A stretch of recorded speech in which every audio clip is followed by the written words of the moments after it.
자, 이번 시간에는 주물과 종물에 관한 이야기예요. 168페이지. 우리 민법은 100조에 규정되어 있죠. 거기에 보시면 1항. 이 1항이 바로 종물의 규정을 만들어 놓은 거예요. 종물이 뭐다를 이렇게 입법적으로 해석해 놓은 거죠. 1항. 물건의 소유자가 그 물건의 상용에 공하기 위하여 자기 소유인 다른 물건을 이에 부속하게 한 때에는 그 부속물은 종물이다. 자, 부속물이라는 단어가 대단히 중요합니다. 이 부속물이란 것은 자, 원래 물건, 어떤 물건의 상용에 공하기 위하여, 이러면 상용에 공한다는 것은 그 물건을 상시, 항시 사용할 때 옆에서 도움을 준다. 이걸 상용에 공한다. 이렇게 해요. 공은 제공한다는 거예요. 제공. 그러니까 어떤 물건의 사용에 편익을 제공하는 것, 편리성을 도모하여 그러한 여러 가지 도움을 주고 있는 그러한 자기 물건인 부속물은 종물이다 이렇게 했죠. 부속물은 일단 종물로서 부속물은 독립한 물건입니다. 독립한 물건. 자, 이때 상용에 공하는 것 했잖아요. 이게 공한단 말이에요. 도움을 준다. 도움을 줘요. 편익의 제공이에요. 공한다. 상용하는 물건을 뭐라고 하냐? 주물이라 그래요. 이 편익을 제공받는 물건을 주물이라고 합니다. 주물은 주된 물건이라는 뜻이에요. 도움을 제공받는 물건이에요. 그럼 종물은요, 종물은 주물에 따라다닌다라는 의미에서 종물 이렇게 해요. 그래서 이 주물의 상용, 평상시에 사용할 때 이거죠. 주물을 평상시에 사용할 때 이 독립된 물건에서 부속되어 있는 옆에서 도와주고 있는 물건, 편익을 정해주는 물건을 종물이라고 그래요. 예를 들면 이런 게 있겠죠. 우리가 여기에 안채가 있으면 여기에 사랑채가 있다. 그러면 안채와 사랑채 이런 관계면 이게 주물이 될 것이고 여기서 도움을 주고 있으니까 이게 종물이 되겠죠. 그런데 사랑채는 독립대로 사용하고 있잖아요. 독립물이다 이게 독립물. 또요. 이게 30만 평 30만 평에 해당되는 농장입니다. 농장이다 보면 워낙 넓으니까 그러면 여기저기에 이렇게 뭐가 있어요? 창고가 있겠죠? 창고가. 또 여기에 농장에 소나 젖소나 뭐 양이나 이렇게 동물을 키우니까 이 갑자기 말이죠. 하늘에 막 비가 오고 쏟아지고 벼락이 치고 번쩍거리면 이 동물들을 피할 수 있는 그러한 우사도 이렇게 있어야겠죠. 대피소가 있어야겠죠. 대피소. 건물이요. 이렇게. 자, 이렇게 되면 어떻게 돼요? 이 30만 평의 농장을 제대로 활용하기 위해서 주로 사용할 때, 평상시 사용할 때 이 건물이나 창고, 뭐 농기구도 창고에 넣어놔야 될 거 아닙니까? 이런 것들은 뭐 하나요? 여기에 도움을 주고 있죠. 이렇게. 농장에 도움을 주고 있죠. 그러니까 이 건물이나 창고가 뭐가 돼요? 바로 농장의 종물이 되겠죠. 또 우리는 시계, 손모시계에 있으면 시계, 여기에 시계줄을 이렇게 달아있죠. 시계줄. 그럼 이 줄은 뭐 어떤 역할을 하나요? 그래, 시계를 휴대하기 간편하게 하고 있죠. 활용도를 높이죠. 그러면 이게 주된 물건이라면 이 시계줄은 뭐예요? 종된 물건이다. 이렇게 할 수 있겠죠? 왜? 항상 도움을 주고 있잖아요. 상시적으로, 그죠? 이런 관계가 되겠죠? 주물, 종물. 주물, 종물. 주물, 종물. 이래 되겠죠? 이런 관계다라는 것이에요. 자, 이때 우리 민법은 이 주물의 소유자, 이 소유자가 이 종물의 소유권을 가지고 있어야 되니까 동일인 소유야 되죠. 그렇죠? 주물의 소유자가 종물의 소유자여야 한다. 이런 거죠. 여기에 30만 평 농장 주인이 이 창고 주인이어야 한다. 이런 이야기죠. 이렇게 되어야 도움을 받는 것을 이렇게 종물로서 허용하겠다. 이렇게 표현합니다. 자, 종물. 가장 중요한 것은요, 두 가지 의미가 있습니다. 자, 독립한 물건으로서 도움을 제공해주고 있는 이러한 역할을 해야 된다. 근데 제공은 어디에 줘야 되죠? 물건에 주는 것이어야 돼. 이 주물의 소유자한테 편익을 제공하는 것은 안 돼. 그건 종물이 아니에요. 이 주물의 사용에 도움을 주는 것이어야 종물이다. 이런 이야기예요. 그것을 여러분 교재는 169페이지에 종물의 요건, 주물의 상용의 이바지 제공해야 하는 것이어야 되고, 두 번째, 장소적 긴밀관계에 있어야 한다. 왜 그래요? 자, 이게 부속되어 있기 때문에 그렇죠. 부속. 그러니까 도움을 주려고 그러면, 제공해 주려고 그러면 장소적으로 긴밀하게 가까이 있어야겠죠. 세 번째, 이게 중요합니다. 독립물이요.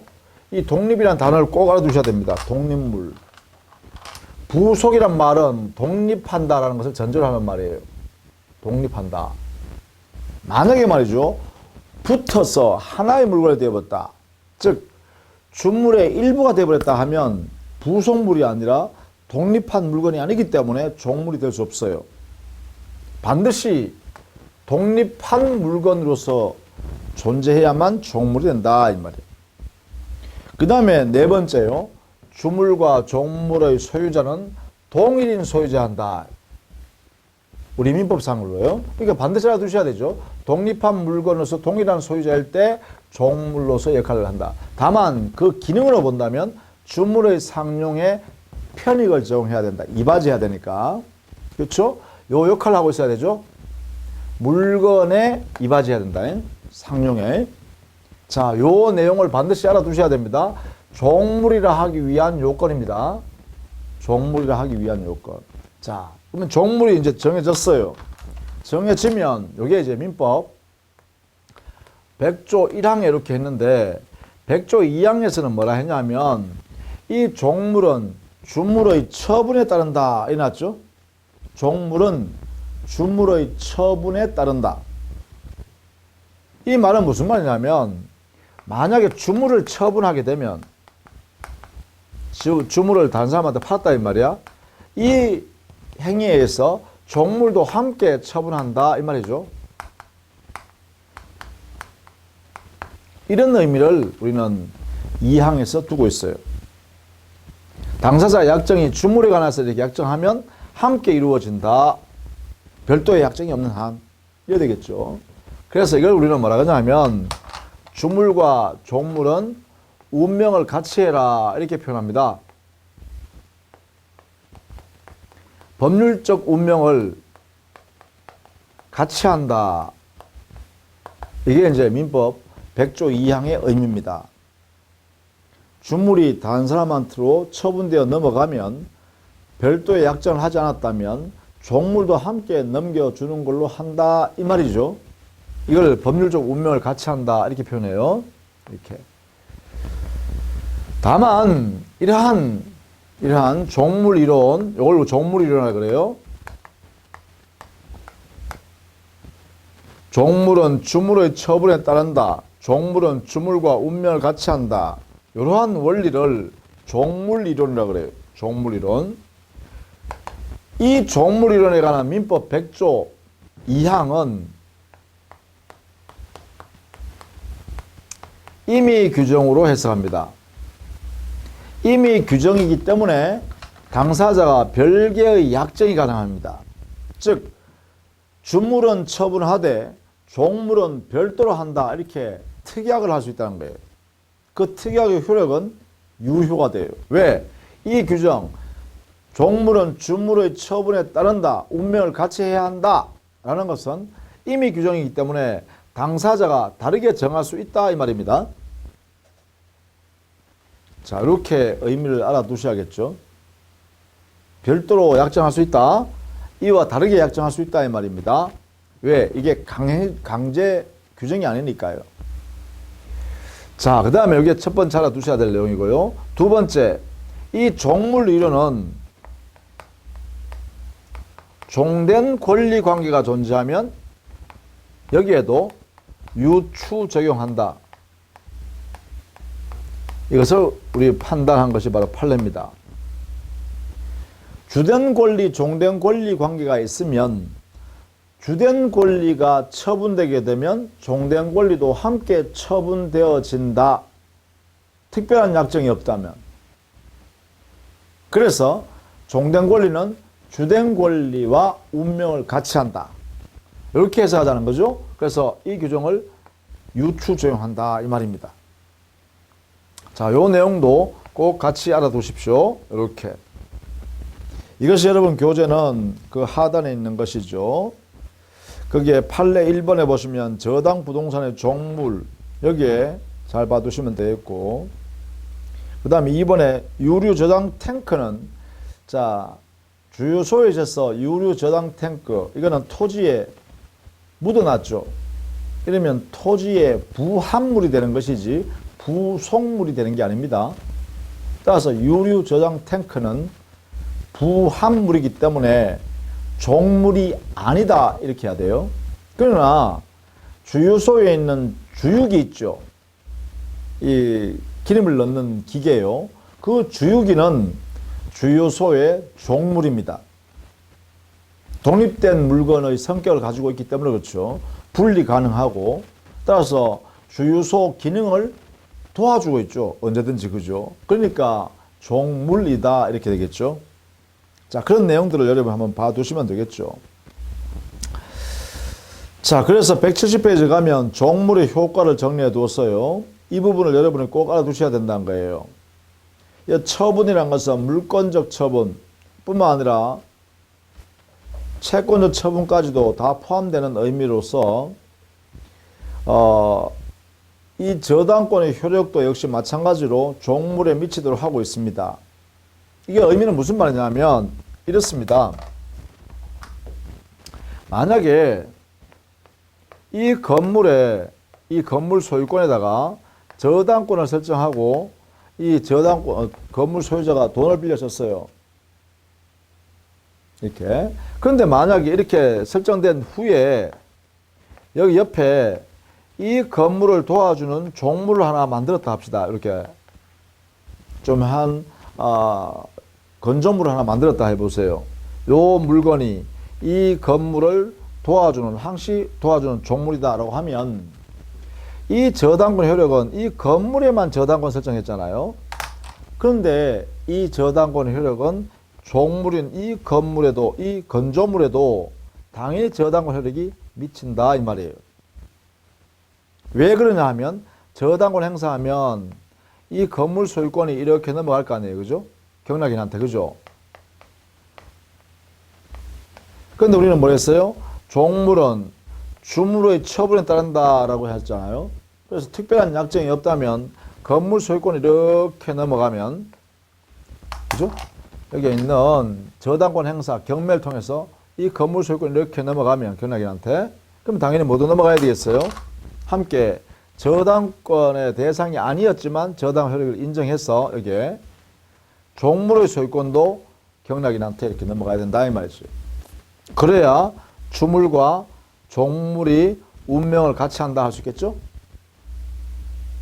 그래서 저당권의 효력은 종물에도 원칙적으로 미친다 이 말이에요. 미친다. 자, 그 다음에 거기에 이 100조 2항에 관한 규정은 임의 규정이다. 그래서 당사자가 특약으로 달리 정해도 무방하다. 판례 태도다.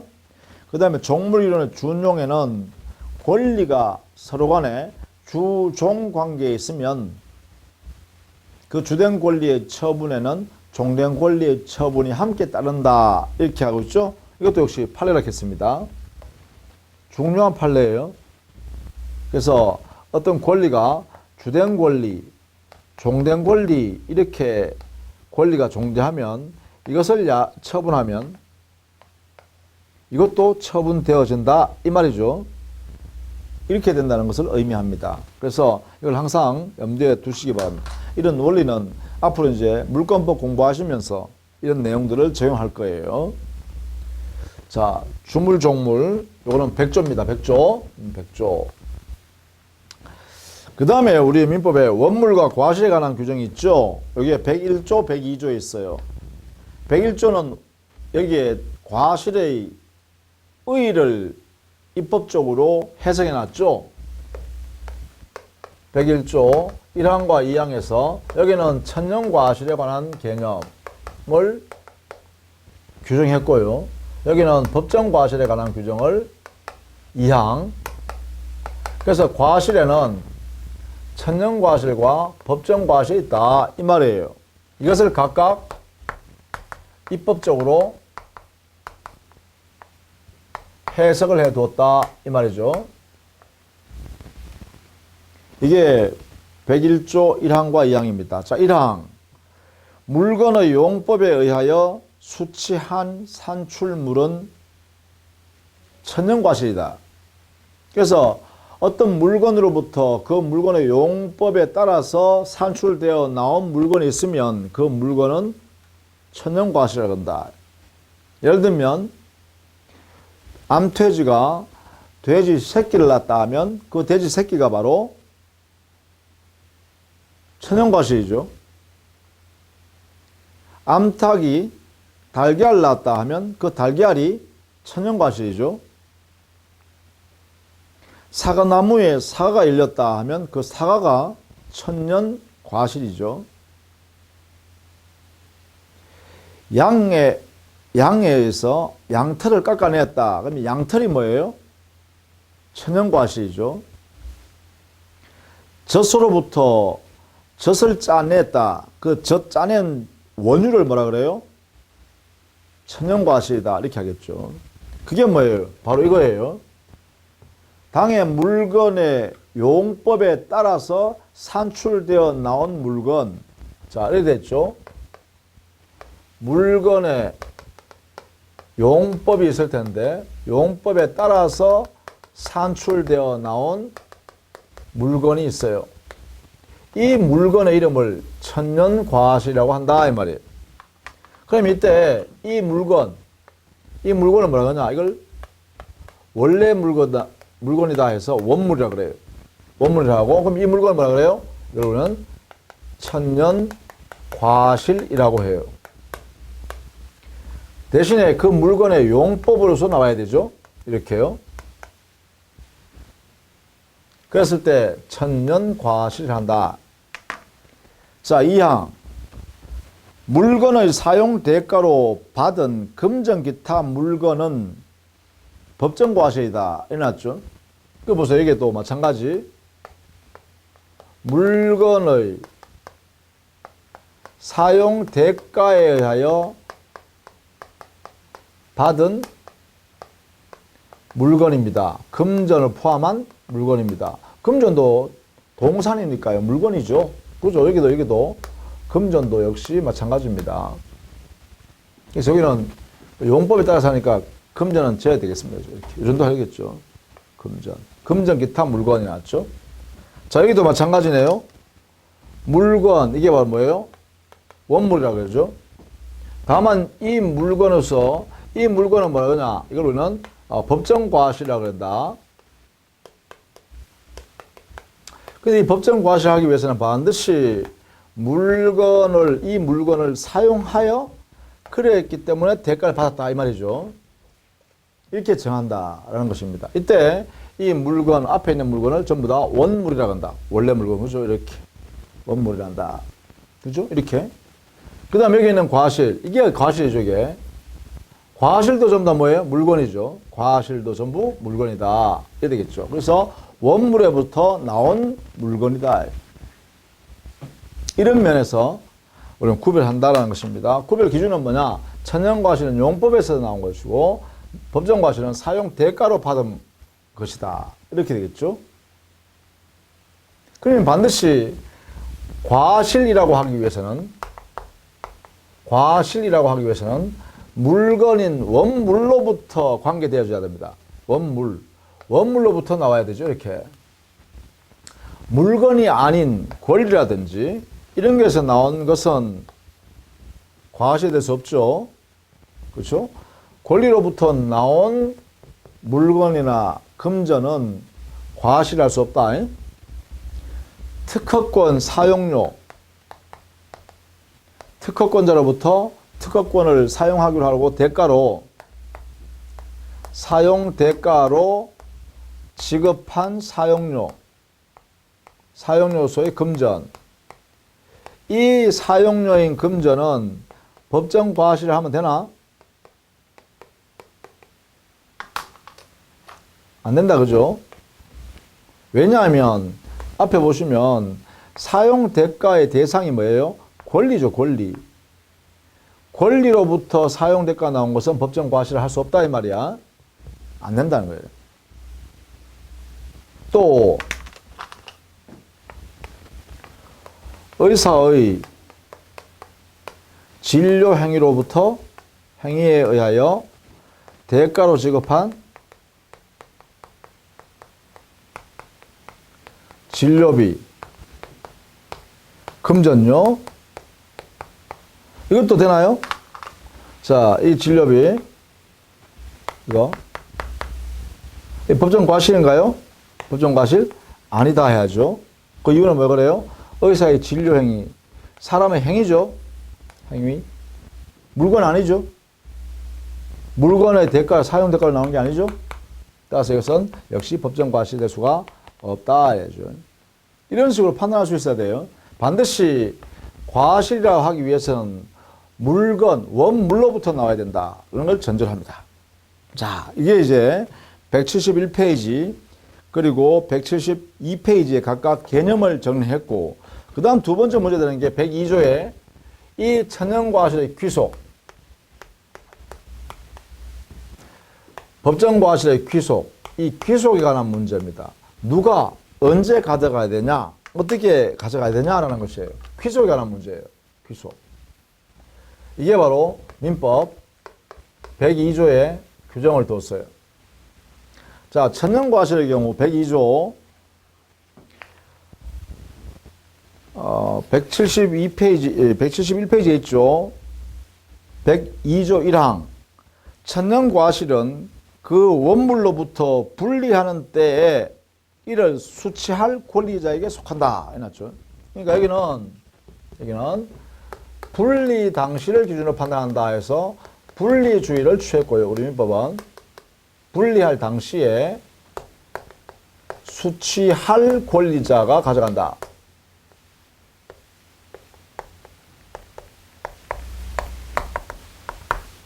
수취할 권리자. 시점은 분리 당시입니다. 생산 당시가 아니고요. 씨 뿌린 사람을 중심으로 하는 게 아니고요. 분리할 때 기준으로 합니다. 분리할 때. 어디에서? 원물에서 분리할 때. 그때 수취할 정당한 권리를 가지고 있는 사람한테 가라 이거죠. 뭐 이게 대표적인 게 뭐예요? 원물의 소유자겠죠. 그 외에도 임차인이라든지 지상권자라든지 전세권자라든지 선의의 점유자라든지 기타 등등등입니다. 그러나 수임인은 안 됩니다. 수임인은 여기에 수취할 권리자가 될 수가 없습니다. 수임인. 위임계약에 의해서 타인의 사무를 처리한 자, 이걸 수임이라고 하는데, 이 수임인은 그 사무, 타인의 사무를 처리하다가 그 과정에서 과실을 취득한 경우에는 그 과실은 전부 다 위임인에게 반환해 줘야 합니다. 법적으로. 그러니까 수임인은 과실을 취득할, 수취할 권리자가 될 수가 없다 이 말이죠. 특별한 경우 아니면. 자, 이렇게 우리가 민법에 정해놨네요. 자, 그것이 첫 번째 102조 1항입니다. 그 다음 102조 2항, 법정과실의 귀속에 관한 이야기죠. 자, 102조 2항 보시죠. 법정과실은 수취할 권리의 존속기간 일수의 비율로 취득한다. 여기는요, 수취할 권리의 존재할 한 존속 일수 비율입니다. 그죠? 존속 일수에 비례해서 당의 법정 과실을 나눈다, 가져간다 이 말이죠. 이게 자, 이게 무슨 어떤 의미냐 하면 여기는 존속 일수 이렇게 될 수 있죠. 갑의 건물을 을이 임대차 받아서 사용합니다. 소유자.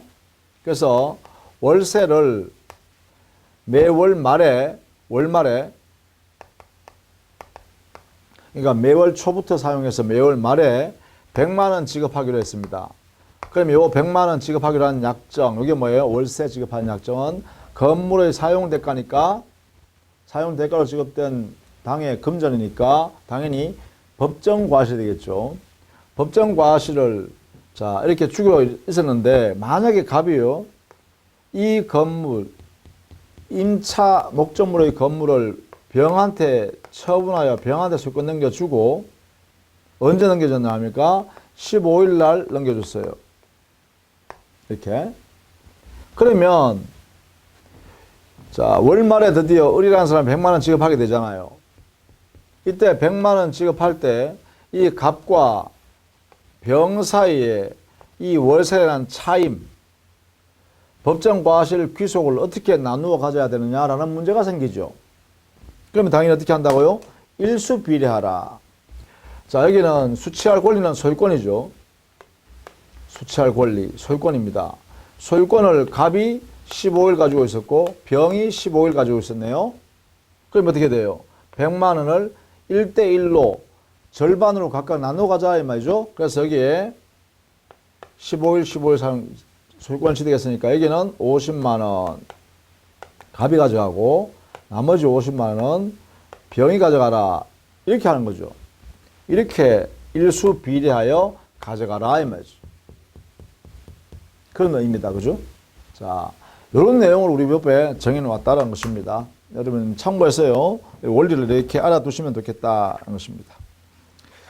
자, 이렇게 해서 권리의 객체에 관한 이야기를 모두 마무리 지었습니다. 자, 그 다음에 176페이지 가면 권리 변동의 모습 그리고 원인에 관한 설명입니다. 자, 권리 변동이란 권리의 발생, 변경, 소멸하는 것을 우리는 권리 변동이라 한다. 권리가 발생하거나 변경하거나 소멸하는 이 전 과정을 권리 변동이라 그래요. 결국은 이 권리 변동은 법률 관계를 맺으니까 발생하는 거죠. 이게요. 갑이라는 사람하고 을이라는 사람 사이에 매매를 계약을 했다든가 임대차 계약처럼 이렇게 민법이 끼어드는 법률 관계를 맺으면 이 갑에게 권리나 의무가 이렇게 생기고 여기 을에게 권리와 의무가 이렇게 생긴다는 거예요. 이렇게. 자, 법률 관계를 하니까 권리 의무 관계가 발생합니다. 그죠? 자, 임대차라는 법률 관계, 매매라는 법률 관계. 이런 법률 관계를 맺으니까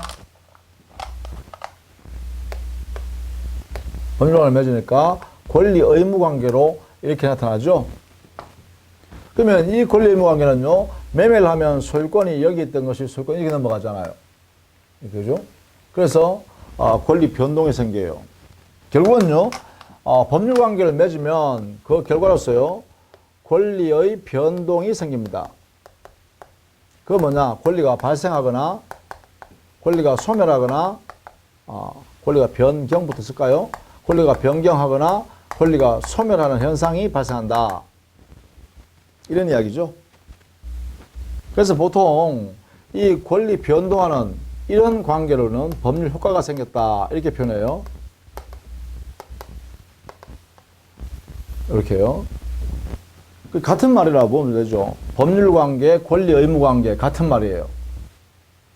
그 다음에 법률 관계 때문에 권리 변동이 발생하죠. 같은 내용이에요.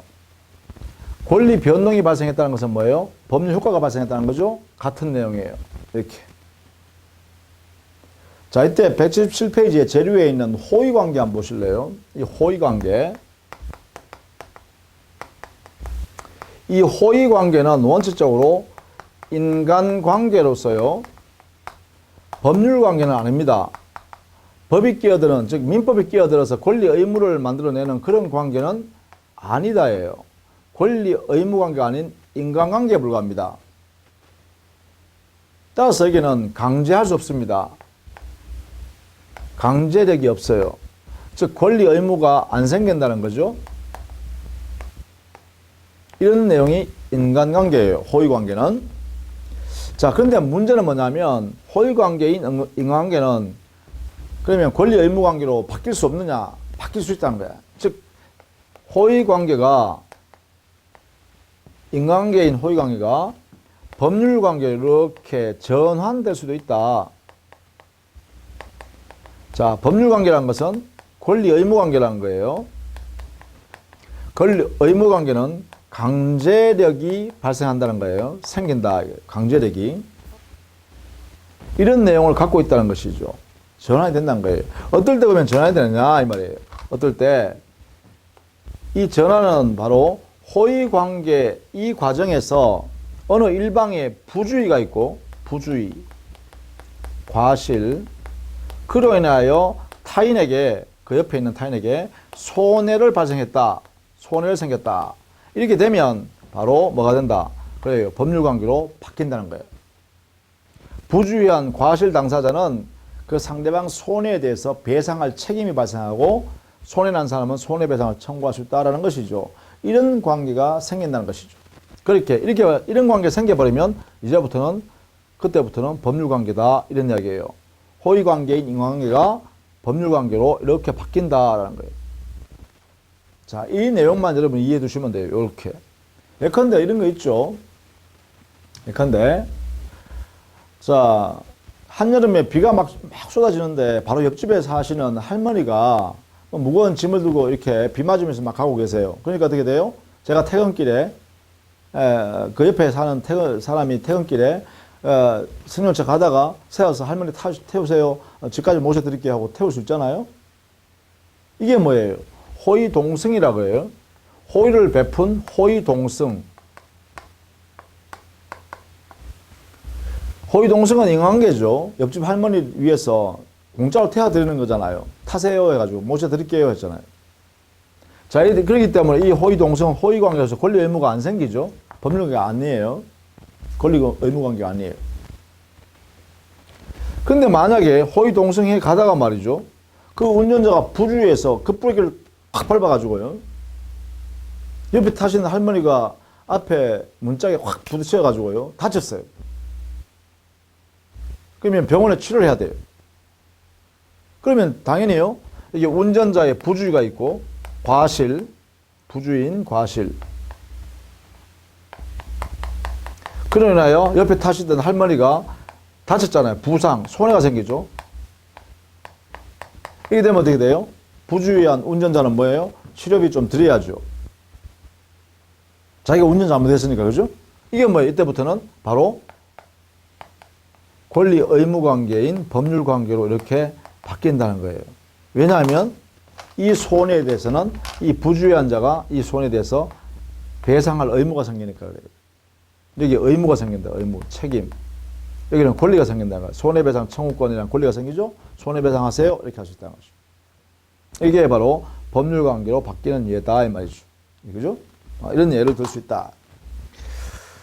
자, 그러면 구체적으로 권리 변동에서 발생 변경 소멸하는 모습을 이제 우리가 구체적으로 좀 알아둘 필요가 있다 이 말이죠. 자, 권리의 발생. 권리가 발생한다는 것은 결국은 권리 주체자가 권리를 취득하는 것이겠죠. 그래서 권리 발생한 곧 권리를 취득하는 것을 말합니다. 이 취득하는 모습은 다른 사람과 관계없이 자기가 처음으로 우리 법의 취지에 따라서 권리를 취득하는 경우가 있어요. 예를 들어 건물을 자기 토지에다가 돈을 주고 신축했다. 토지 소유자가 건물을 신축했다 해보세요. 그러면 건물 소유권이 발생하잖아요. 이 건물 소유권은 어떻게 해요? 이 세상에 처음으로 그 토지 소유자가 취득하는 거죠. 다른 사람과 관계없습니다. 이런 관계를 뭐라 그러냐? 이걸 우리는 원시 취득이라 그래요. 이걸 절대적 발생이라 그러죠. 건물을 신축해서 소유권 취득한다 이거죠. 건물의 신축에 의한 소유권 취득이요. 이런 경우에 이 소유권 취득은 바로 원시취득이라는 거예요. 왜? 이 세상에 없는 소유권이 처음으로 만들어져서 취득하는 것이니까요. 그 외에도요. 다섯 번째 줄에 있어요. 177페이지에 다섯 번째 줄. 원시취득의 다섯 번째 줄에 보면 예로서 건물의 신축, 그리고 무주물 선점, 유실물 습득, 매장물 발견, 그리고 취득, 수요, 선의 취득 이런 것들이 있죠. 또 첨부라든지 뭐 이런 건 전부 다 뭐예요? 원시취득이라는 거예요. 권리를 취득하는 형상은 전부 다 처음으로 취득하는 거다 이거죠. 근데 이미 이 세상에 존재하는 권리를 전제로 해서 그 권리를 가져오거나 그 권리 위에 어떤 권리를 설정한 다음에 가져오는 경우, 가져온다 이 말이야. 다른 사람이 권리를 가지고 있기 때문에 가져온다. 다른 말로 하면 내 앞에 있는 전자가, 내 앞에 있는 사람이 권리를 가지고 있기 때문에 내가 권리를 가져온다 라고 하는 것을 승계 취득한다 이렇게 해요. 승계 취득. 그래서 이것은 반드시 내 앞에 사람, 전자, 권리가, 전자의 권리가 반드시 존재해야 합니다. 해야 가능하다. 승계취득은요. 이렇게 차이겠죠. 그러나 원시취득은요. 앞에 사람의 권리가 이건 무방해요. 앞에 사람의 권리가 있냐 없냐 따질 필요가 없죠. 지금부터 내가 처음으로 취득하는 거니까. 그게 원시취득이니까. 그러나 승계취득이 인정되려고 그러면 반드시 내 앞에 있는 전자가 권리를 가지고 있기 때문에 내가 가져오는 거야. 그게 승계취득이에요. 다만 이 승계화 오는 모습이 그 모양 그대로 이전해 오는 것도 있어요. 이전적 승계요. 이것은 동일한 권리를 그대로 가져오기 때문에 전자의 이 권리를 동일성 유지한 상태로 그대로 가져오는 것을 말해요. 이것을 이전적 승계라 그래요. 그런데 승계해 오는 모습 이전해 오는 것이 아니라 앞에 사람의 권리 위에다가 권리를 하나 설정해서 취득하는 게 있죠. 이런 것을 뭐라 하냐 하면 설정적 승계 취득이라고 해요. 설정적 승계 이렇게 하면 되겠죠. 승계하는 모습이에요. 그래서 설정적 승계는 보통 지상권을, 지역권을, 전세권을, 질권을, 저당권을 이것을 설정해서 취득하는 경우가 있겠죠. 그래서 지상권 설정에 의한 취득이라든지 지역권 설정에 의한 취득, 전세권 설정에 의한 취득, 질권 설정에 의한 취득, 저당권 설정에 의한 취득은 전부 다 설정해서 취득하는데 그 앞에 사람이 소유권이 있기 때문에 그 위에다가 설정 만든 다음에 가져온다 이 말이에요. 그래서 전자의 권리를 전제한다. 그러면 이전에 오는 모습은 어떠냐? 이전에 오는 모습은 당사자가 권리 이전에 올 권리를 특정해서 가져오는 경우를 특정 승계 취득, 특정 이전적 승계 취득, 줄여서 특정 승계. 어떤 사유가 발생하면 전자가 가지고 있는 권리, 모든 권리를 일거에 모두 가져와 버리는 걸 우리가 뭐라 하냐? 포괄 승계 취득. 이렇게 표현할 수 있겠죠. 그래서 특정 승계 취득은 대표적인 게 매매에 의해서 소유권 취득하는 거라든지 증여에 의해서 소유권 취득하라든지 이런 것들이죠. 이런 것은 당사자가 정한 다음에 그 권리를 가져오니까. 그러나 포괄 승계 취득에 해당되는 예를 든다면 상속, 그렇죠.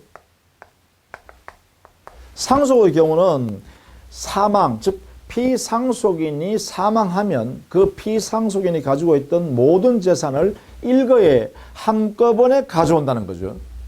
특별히 뭐 사망하기 전에 야, 이 물건 네 가져가라 이렇게 미리 약속해 두는 게 아니잖아요. 사망의 효과가 바로 모든 재산권을, 돌아가신 분의 재산권을 모두 한목에 포괄해서 일거에 가져온다 해서 포괄 승계 취득. 이것은요, 합병도 마찬가지야.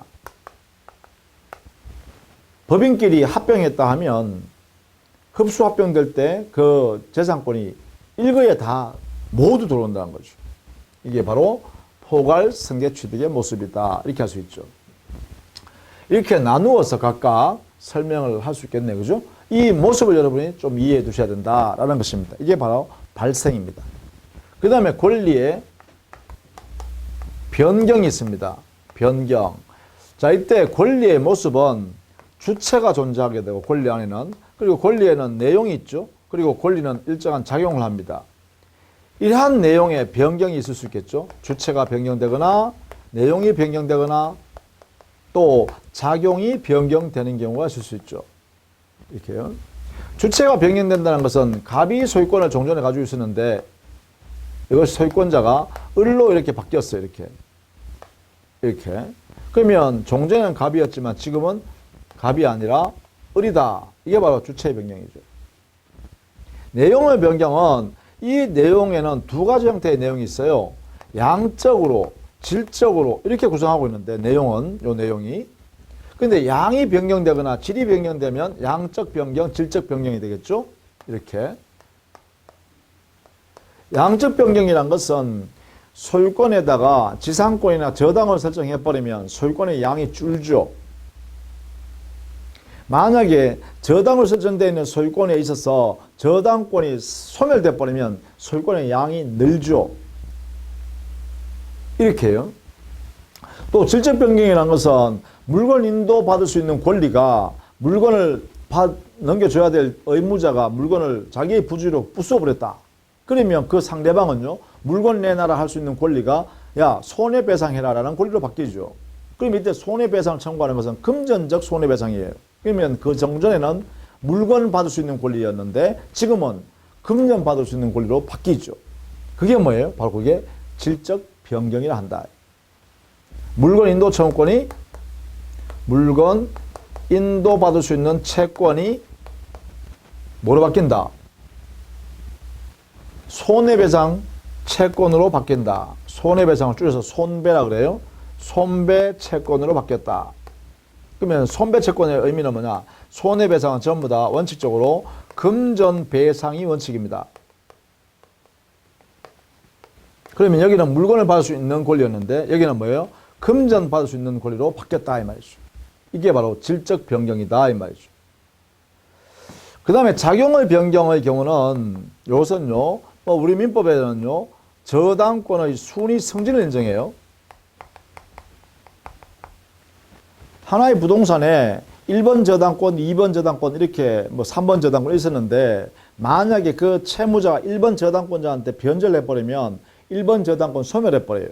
소멸하면 2번 저당권, 3번 저당권이 2번이 1번으로 가고 3번이 2번으로 간다는 거예요.